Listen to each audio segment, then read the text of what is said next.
صباح الخير يا عمرو. صباح الخير. صباح ازاي حضرتك؟ الحمد لله، الله يخليك. حضرتك احنا برنامج مسابقات. اهلا وسهلا. اهلا بيك يا فندم. يعني بنقابل الناس الجميله الله يخليك. ازي حضرتك؟ حالكم يا رب.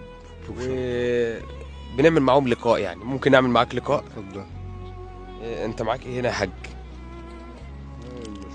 البسكوته دي. طب انا ممكن اخد منك البسكوته دي وامشي؟ تحت امرك. يعني عادي كده تحت خدها وامشي؟ اتفضل. دي حاجه مش من قيمتك. الله يخليك يا حاج. طب خلاص، هناخد بقى البسكوته ونمشي. ماشي ومالح مصلحة. ماشي، هو ده اللقاء اللي انا عامله. خليك وصلح حالك. ماشي يا حاج، اتفضل.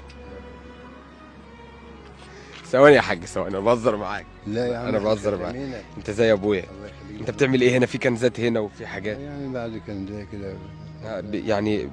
دول لازمتهم ايه يعني؟ مش فاهم. هم بيبقوا معايا كده في العجله كده، ومشيت حالي الحمد لله وربنا. يعني ليه الكنزات